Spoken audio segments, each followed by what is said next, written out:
What's going on, filmmakers? I'm Alexandru Don, and today I'm gonna take you behind the scenes on an epic commercial that I've recently worked as a DOP. Let's see the commercial.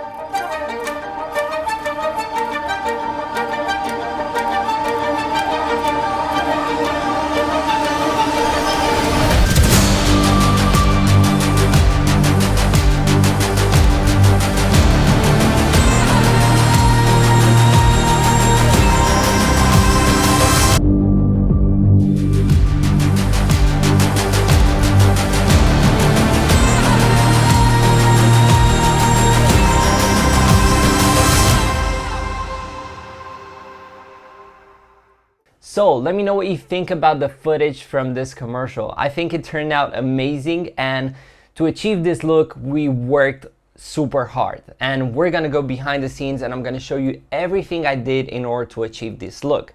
But before we go behind the scenes, I wanna say a few things about this commercial. First thing, I was hired by Art Binary, which is one of the biggest VFX companies in Romania that do amazing visual effects for different kind of brands, and they hired me to film this project, and I was really glad I could film this because it turned out amazing. And also, this is not the final commercial. Because of copyright issues, I cannot show you their commercial version, so I did edit a few of the shots that we did in order to show you a little bit of the commercial, but it's kind of similar to what they did. Now we're gonna go behind the scenes and I'm gonna explain you all everything that I've done in order to achieve this look. But before we go, just make sure you hit that subscribe button because it helps me a lot and it helps other people learn a few things about cinematography. Now, let's go behind the scenes. So, we started off with a really bad location. So this location was in quite a really bad shape, so we kind of had to be very smart in terms of lighting and product placement. So if you didn't really understand what's the commercial about, it's about a really big refrigerator or like a really big cooling system that usually big businesses acquire in order to have a better air cooling system in their building, or let's say if you want to make an ice rink, you can hire this kind of system. So the commercial was for the system itself, but more like how easy it is to install the system in different location, and we kind of wanted to make it a little bit like F1 pit stop.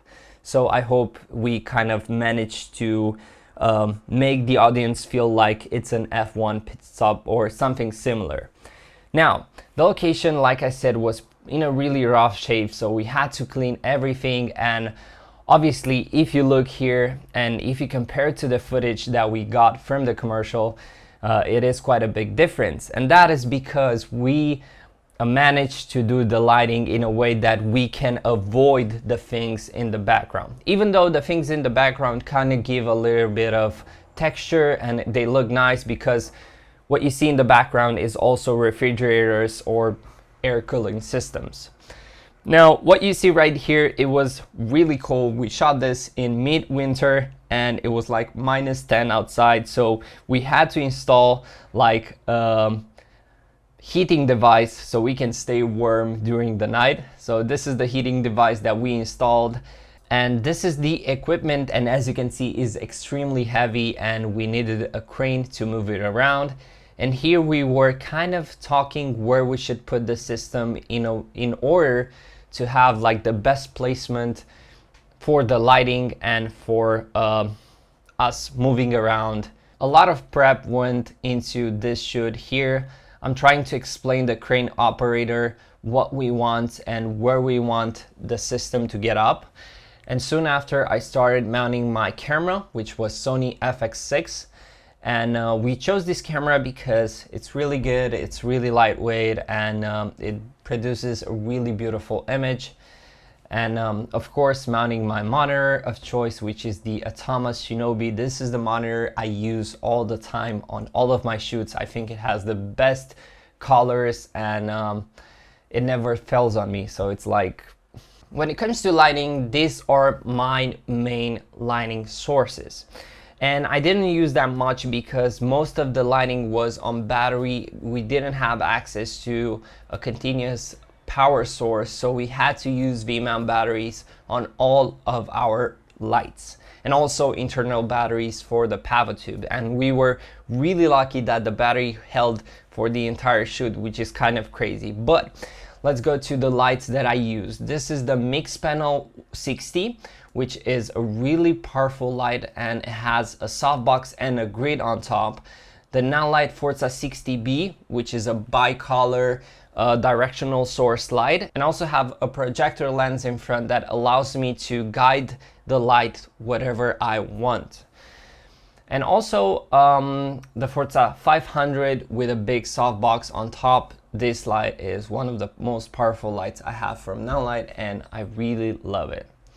We had a little bit of issue choosing the lenses. So initially we wanted to choose anamorphic lenses for this project, but I only had one lens at the time, and that was the 50mm from Sirui with 1.6 squeeze. And to be honest, I kind of wanted to shoot anamorphic, but it wasn't like the best option for what we needed. The lens wasn't bright enough for the kind of lighting that we wanted to approach, but we did go with the DZO Vespid primes, which were a better option, a much faster lens, and I think the image looked amazing with the Vespid primes. The sun was going down pretty fast, so we thought it's a good way to start prepping up for our first take. And here is the guy anchoring the device and making sure we can lift it up with a crane. Here are our actors getting ready, getting the uniform in, and trying to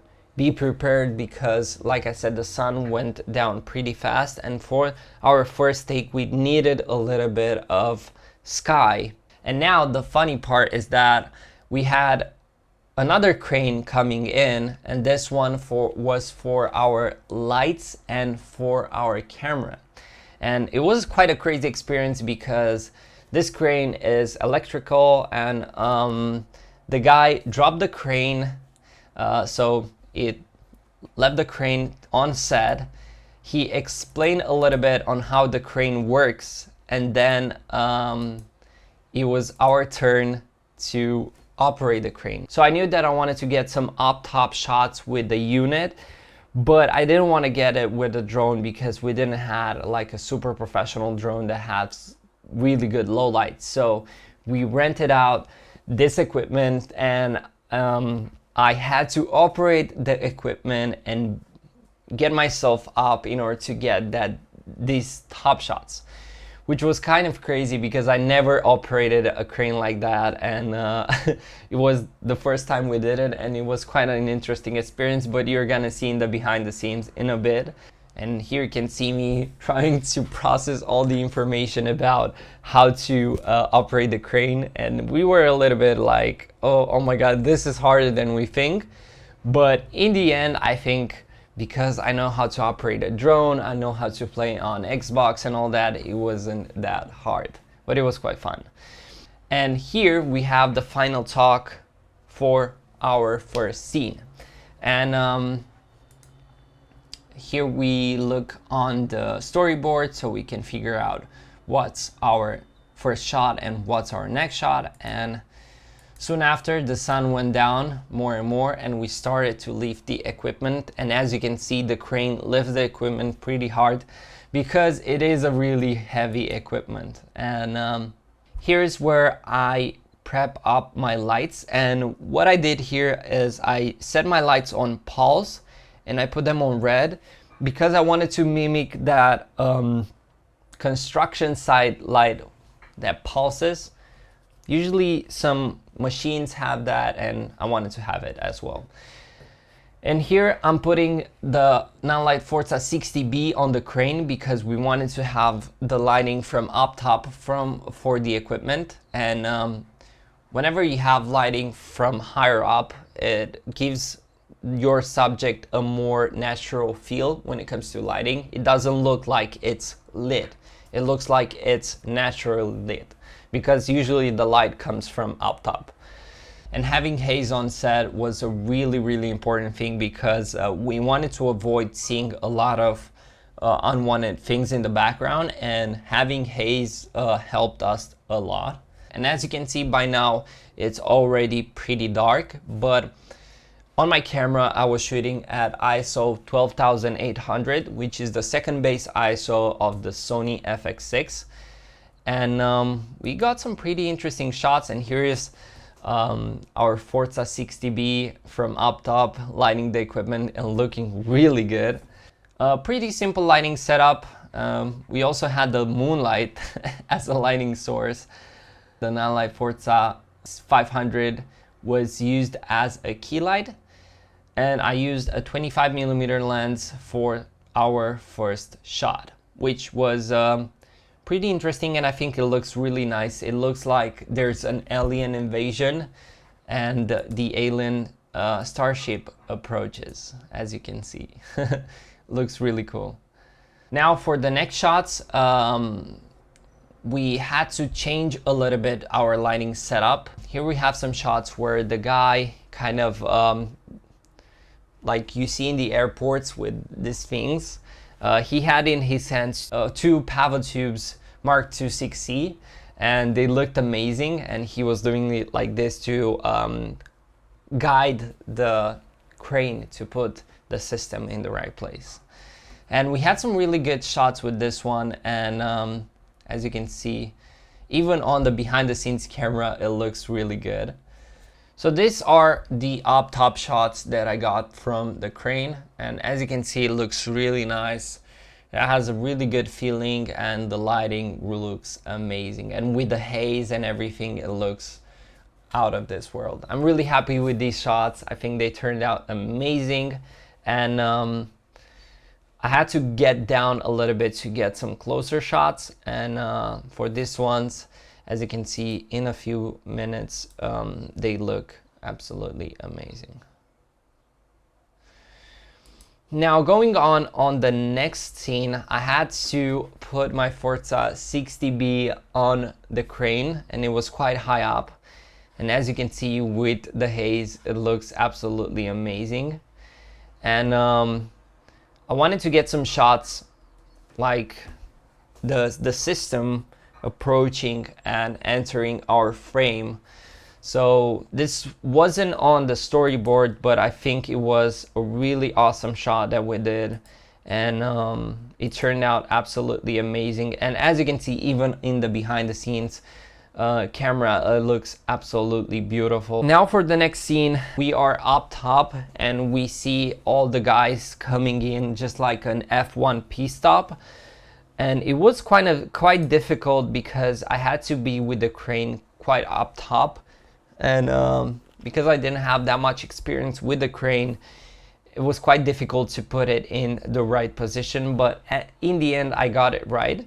And because our director had a wireless fit monitor to see exactly what we're filming, and because he had access constantly to our storyboard, it was really easy to mark all the scenes and make everything really efficient, because we shot the entire thing in just a few hours, around 4 to 5 hours.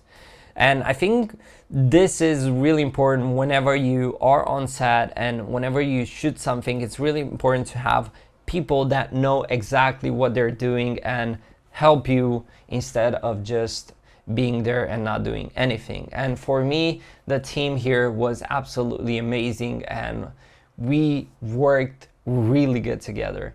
And as you can see, shooting a commercial like this in just a few hours is incredible. We didn't shot this commercial chronologically. We shot the most important parts first, and then we left the details and the parts that are not so important at the end, where we were a little bit more tired. And this is because the most important parts needed more preparation. And for this shot, which is the most important, I also made a virtual set in order for you guys to see exactly how I set up my lighting placement. And we're gonna go there right now and show exactly how I place my lights in order to get these results. Right, so here are in the virtual set, and as you can see, this is our product. that is being lit by our lighting sources. This is the mix panel 60, which is giving us that beautiful red light. And here on the bottom are our PavoTubes, which I'm really impressed that they hold for 6 hours for this shoot. It was quite amazing. And here the Forza 500 with the softbox was used to fill out the shadows, and the Forza 60B with the projector lens was used to make some beautiful light streaks and also to light the product in different kind of areas. So this is probably one of our next lighting schemes that we did, and as you can see, it looks a little bit different. But what I want to say is, if you have a really big backlight and if you fill with haze, you're not going to see that much of the background. So this is what we did in order to avoid seeing the background that much. But overall, yeah, pretty simple lighting setup, which from up top looks something like this. For the detail shots, we had a lot of fun, and I think the lighting looks amazing. We wanted to, like I said, get the detail shots later when we were a little bit more tired, because they don't require so much preparation and so much lighting movement. And for this one, as you can see, we did quite a simple lighting setup, nothing too major, and for this one as well. And in order to achieve this shadow that goes onto their faces as the unit drops in, we had to place like a flag in front of our light and just block the light. That's simple. Again, a pretty simple setup. I have a PavoTube 30C up top that gives me a little bit of rim light, and a PavoTube down here that helps me balance the shadow a little bit, and another PavoTube here in the back that gives me a little bit of red and keeps us in that working mood. And as you can see, the lighting looks really good. And also we have the backlight, the projector lens on top of these units that give us that beautiful backlight. So again, what I'm trying to do the most here in order to achieve this look is I'm trying to have a lot of backlight that fills the shadow because of the haze, and I'm working with different kind of lighting sources to shape our character in order to have a little bit of three-dimensionality. Now for these shots, when it comes to lighting, again, we had some PavoTubes on the ground and some red light in the background to keep us in the same mood and atmosphere, and a little bit of PavoTubes here in the front to give us some rim light in order to have the three-dimensionality effect.